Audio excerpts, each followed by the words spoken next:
Welcome back to my channel Mo blogs. তোমরা কেমন আছো সবাই? আশা করি ভালো আছো, আমিও ভালো আছি। তো চলো ভিডিওটা স্টার্ট করা যাক।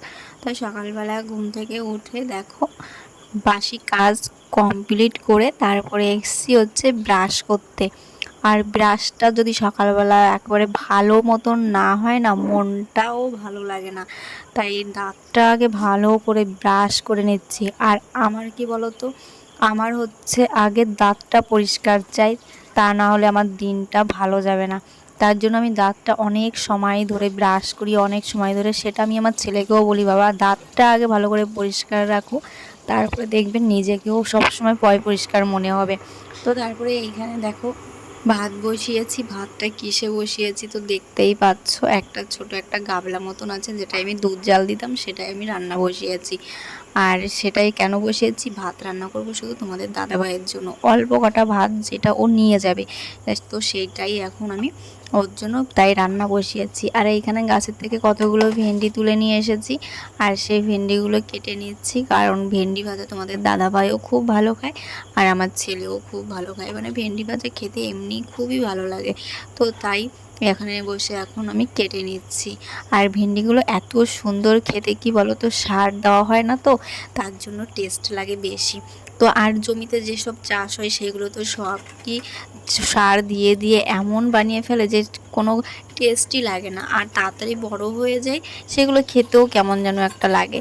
আর বাড়ির সবজি খেতে অন্যরকম লাগে, যেহেতু বাড়িতে তো কোনো সারটা দেওয়া হয় না, তার জন্য। আর এদিকে আমার রান্না কমপ্লিট হয়ে গেছে, কিন্তু ছেলের বায়না আমাকে এখন ডিম ভেজে দাও, আমি ডিম ভেজে খেয়ে তারপরে টিউশনি পড়তে যাব। তো আমি ওকে ডিম ভেজে দিয়ে টিয়ে এখন তোমাদের দাদা ভাইয়ের খাবার রেডি করছি। আগের থেকে আমার খাবার রেডি করা হয়নি আজকে, তো এই খাবার রেডি করে তারপরে আবার এখন ঠান্ডা করতে দিতে হবে। কারণ কি বলো তো, এর মধ্যে যদি গরম ভাত আটকে রাখি, তাহলে তোমাদের দাদাভাই আর এই ভাত খেতে পারবে না, একবারে পুরো নষ্ট হয়ে যাবে। তার জন্য আমি প্রত্যেকটা দিন একই কাজ করি। প্রথমে ভাতটাকে বেড়ে ফ্যানের তলে কতক্ষণ রেখে ঠান্ডা করি, তারপরে এই বাটিগুলোকে আটকে দিই। আর এই বাটিটা জানো তো কার? এই বাটিটা হচ্ছে আমার বাবার। এই টিফিন কারিটা হচ্ছে আমার বাবার। তো আমার বাবার বলেই আমি এই টিফিন কারিটা আমার কাছে রেখে দিয়েছি। আমার বাবা যখন দুবাইয়ে ছিল, তখন বাবা এই টিফিন কারিতে করে ভাত নিয়ে যেত। তো তার জন্য আমি এটা যত্ন সহকারে রেখে দিয়েছি, আর এটা নিয়ে তোমাদের দাদাভাই ভাত নিয়ে যায়।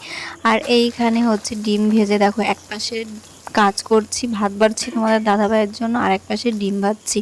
তো এটাই হচ্ছে মেয়েদের কাজ, এক হাতে মানে দু হাতে দশভুজা হতে হয়।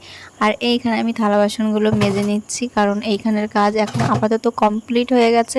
তাই ভাবলাম একবারে ধুয়ে টুয়ে তারপরে অন্যদিকে যাব। তারপরে আবার কি বলতো, এইখানে কটা রেখে দিলে তারপরে আবার মনে হবে এই দুদিকে কাজ বিছানো, তাই একদিকে গুছিয়ে অন্যদিকে চলে যাব কাজ করতে। সেটাই ভালো না বলো?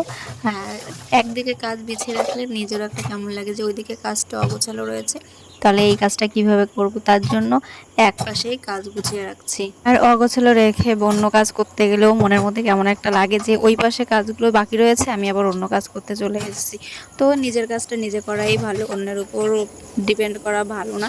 তো তারপরে এইখানে আমি চলে এসেছি চাল ঢালতে, কারণ বাবা এক বস্তা চাল দিয়েছিল নামিয়ে, সেই চালগুলো আমি ঢেলে নিচ্ছি, না হলে বাবা আবার বলবে যে চালগুলো কেন ঢালোনি।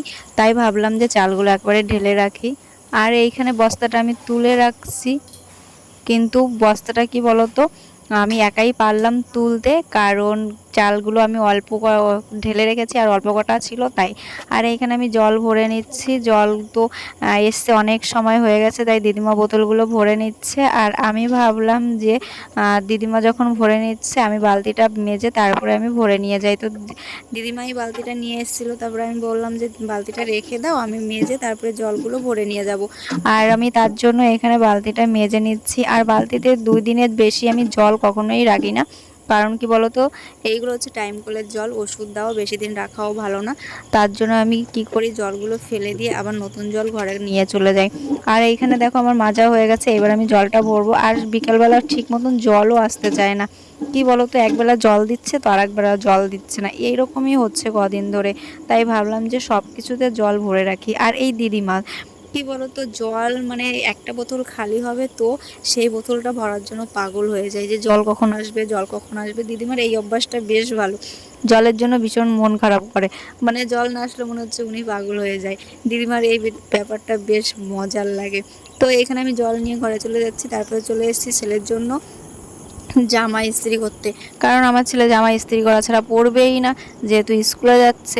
আর স্কুলের জামা যদি ইস্ত্রি না হয় তাহলে ও পরতে চায় না। তার জন্য আমিও চেষ্টা করি ছেলেকে সবসময় পরিষ্কার পরিচ্ছন্ন করে রাখার, যেটা আমরা করে এসেছি স্কুল লাইফে সেটা ওর জন্য ঠিক আছে। তাই স্কুলে পরিষ্কার পরিচ্ছন্ন করে ভাবে গেলে স্যাররাও ভালো বলে যে হ্যাঁ ছেলেটা পরিষ্কার পরিচ্ছন্ন আছে, আর বাড়ির থেকেও সবাই খেয়াল রাখছে। তো তারপরে আমি এই দেখো দুপুরের রান্নার জন্য কাটছি হচ্ছে চিচিঙ্গে। অনেকে কি কি বলো আমি জানি না, আমরাও চিচিঙ্গে বলি। তারপরে সেটাকে কেটে নিচ্ছি, আর অনেক বড় চিচিঙ্গে এনেছে বাবা, দেখতেই পাচ্ছো যে কত বড়। আর এইটা না ভাজা খেতে বেশ ভালোই লাগে, আমার তরকারি ভালো লাগে না। তো আমি এটা এখন ভেজে নেব, কেটে নিই, তারপরে তো ভাজা তো রয়েছেই। তো এইখানে তারপরে আমি বসিয়ে দিয়েছি মাছের ঝোল, কারণ বাড়িতে এনেছে চিকেন। আর বাবা বাজার থেকে মাছ আনেনি, বাড়ি থেকেই মাছটা রেখেছে।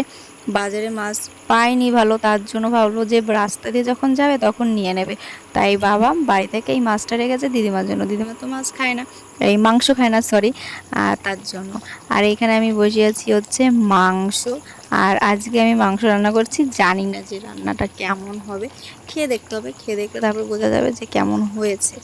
তো মাংসটা হতে থাক, মাংসটা কিন্তু জাল হচ্ছে, তো হতে থাক, তারপরে দেখা যাক, খেয়ে দেখবো কেমন হয়েছে। তো আজকে খেতে ভালোই মজা হবে, যেহেতু বাড়িতে চিকেন এনেছে। আর আমার ছেলে তো ভীষণ খুশি, দেখে গেছে স্কুলে যাওয়ার সময় যে বাড়িতে চিকেন এনেছে, আর বলে গেছে যে বাড়িতে কিন্তু আজকে বিরিয়ানি বানাবে, কিন্তু আজকে তো বাড়িতে বিরিয়ানি বানানোও হয়নি, ছেলে এসে মন খারাপ করবে। আর এইখানে তারপরে বিকেলবেলা মা কটা নারকেলের ছোলা এনে দিয়েছিল, বললো যে কেটে নাও, সেইগুলো আমি এখন বসে বসে কেটে নিচ্ছি। এই ছোলাগুলো কিন্তু আমাদের না বাড়ির পাশে একটা মামি দিল, কারণ আমাদের নারকেল গাছে নারকেল হয়েছে কিন্তু এখনও সেই ডাব রয়েছে, এখনও পাকেনি, তার জন্য পাড়াও হচ্ছে না, ছোলাও শেষ হয়ে গেছে। তাই বাড়ির পাশে ওই মামি বলল যে ছোলাগুলো তোমরা নিয়ে যাও, তাহলে এই ছোলাগুলো দিয়ে সন্ধ্যাবাতি দিতে পারবে। তার জন্য আমরা নিয়ে এসছি, মানে মা নিয়ে এসছে, তাই আমি এখন এখানে বসে বসে কেটে নিচ্ছি। আর ছোলাগুলো ভাই কি শক্ত ছিল, তাই আমি ঝিরিঝিরি করে কাটার চেষ্টা করছিলাম। আর দিদিমা পাশ থেকে বলছিল দেখিস হাতে যেন লাগে না, হাতে যেন লাগে না। আমি বলছি তুমি চুপ করো, নাহলে কিন্তু আমার হাতেই এইবার লেগে যাবে। রাগ হয়েছে আমদে মুড়িতে দিনই বলে এখন রাগ হয়েছে। এখন বাজে হচ্ছে 7:30, কখন মুড়ি খাবে, কখনও বই পড়বে, এই দেখো প্রত্যেক দিনের একই তামাশা ওর, প্রত্যেকটা দিন। এখন এই যে বকাবকি করি তার জন্য যে গামছা মুড়ি দিচ্ছে, গামছা মুড়িতে বসে আছে। এই যে আম ছুলে এনেছি, আম ছুলে এনেছি কেন, শুধু একটা আমটা খেলে হয়, এই সন্ধ্যার আগে ভাত খেলো, এখন আবার মুড়ি মাখিয়ে দাও আম দিয়ে, সেটা খাবে দুপুরবেলা। হ্যাঁ দুপুরবেলা ওইটা। তো চলো আমরা এখন আম খাবো। রাত্রিবেলা দেখো আমরা খাওয়া দাওয়া শেষে আমি চলে এসেছি মাথায় একটু তেল নিতে। আর মাথায় যেই আমি চুলটা আঁচড়াচ্ছি গাইজ, আমার মাথার প্রচণ্ড পরিমাণে চুল উঠছে। আমি কদিন আগে যে তেলটা বানিয়েছিলাম সেই তেলটা আমার শ্যুট করেনি। আর তাই বলছি কারোর জিনিস দেখে কেউ কখনো আফসোস করবে না, নিজের যেটা শ্যুট করে তোমরা সেটাই ব্যবহার করবে। আর তো চলো গাইজ ভিডিওটা বড় করছি না, ভিডিওটা যদি ভালো লাগে like comment share and subscribe করে দিও, যারা ফেসবুক থেকে দেখছো তারা ফলো করে নিও, আর নেক্সট ভিডিওর জন্য অপেক্ষা করো। আর সবাই ভালো থেকো, সুস্থ থেকো, টাটা।